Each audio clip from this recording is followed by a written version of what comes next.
স্বাগতম সবাইকে টেকনোসফটের পক্ষ থেকে। আপনারা দেখছেন টেকনো পজের ট্রেনিং ভিডিও। আজকের ভিডিওতে থাকছে পজের পার্সেস ম্যানেজমেন্ট কিভাবে ইউজ করতে হয় তার বিস্তারিত ধারণা। চলুন দেখা যাক। পজ সফটওয়্যারের পার্সেস অপশনে হচ্ছে আমরা কি কি কাজ করতে পারবো, আজকে আমরা ওই বিষয়ে জানবো। তো পার্সেসে আমরা লিস্ট পার্সেসে যদি ক্লিক করি তাহলে আমরা শুরুতে দেখবো আমাদের কি কি পার্সেস করা হয়েছে। এই লিস্টটা আমরা এখান থেকে দেখতে পারবো, টোটাল লিস্ট। অ্যান্ড আমরা এখান থেকে হচ্ছে অ্যাকশন বাটনে ক্লিক করলে আমরা ওটার একটা ভিউ পাবো। আমরা প্রিন্ট করতে চাইলে, আমরা ইনভয়েস প্রিন্ট করতে চাইলে আমরা এখান থেকে প্রিন্ট করতে পারবো। আমাদের এডিট করতে পারবো, আমরা এখান থেকে চাইলে ডিলিট করতে পারবো। আমাদের লেভেল প্রিন্ট করতে চাইলে আমরা লেভেল প্রিন্ট করতে পারবো।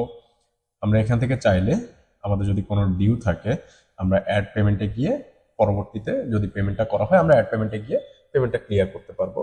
আমাদের ভিউ পেমেন্টটা আমরা দেখতে পারবো, আমাদের পেমেন্টের কি অবস্থা। এইখান থেকে আমরা ভিউ পেমেন্টে ক্লিক করলে আমরা ভিউ পেমেন্টটা দেখতে পারবো।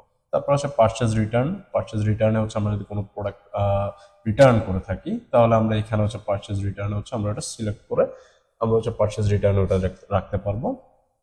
তো এই হচ্ছে আমাদের সিচুয়েশন, ওভারঅল সিচুয়েশন পারচেজের। এইখান থেকে যদি আমরা অ্যাডে ক্লিক করি, অ্যাডে ক্লিক করার পর আমরা পারচেজ, নতুন কোনো পারচেজ যদি আমরা অ্যাড করতে চাই আমরা হচ্ছে সাপ্লায়ার সিলেক্ট করবো। এখান থেকে আমাদের যদি সিলেক্টেড কোনো সাপ্লায়ার থাকে আমরা এখান থেকে সিলেক্ট করতে পারবো। আমরা হচ্ছে পারচেজ ডেট দিব এখানে, পরবর্তীতে পারচেজের স্ট্যাটাসটা আমরা এখান থেকে ক্লিয়ার করে দিব। আমাদের এটা কি রিসিভড হয়েছে নাকি পেন্ডিং আছে আমরা এখান থেকে ক্লিয়ার করতে পারবো। আমাদের বিজনেস লোকেশন যদি একের অধিক হয় আমরা এখান থেকে হচ্ছে তা সিলেক্ট করতে পারবো। আমাদের পে টার্ম, এটাকে আমরা মান্থলি পেমেন্ট করবো নাকি হচ্ছে দৈনিক পেমেন্টটা করতেছি সেটা আমরা এখান থেকে দিতে পারবো। তো এই হচ্ছে আমাদের একটা প্রোডাক্ট অ্যাড করার সিস্টেম। অ্যান্ড লিস্ট পারচেজ রিটার্নে যদি আমরা যাই, আমরা একটু আগে বলেছিলাম একটা প্রোডাক্ট আমাদের রিটার্ন যদি আমরা করে থাকি তাহলে ওইটা আমরা লিস্ট করতে পারবো। ওই লিস্টটা হচ্ছে আমাদের এইটা। তো এখানে অ্যাড অপশনে ক্লিক করে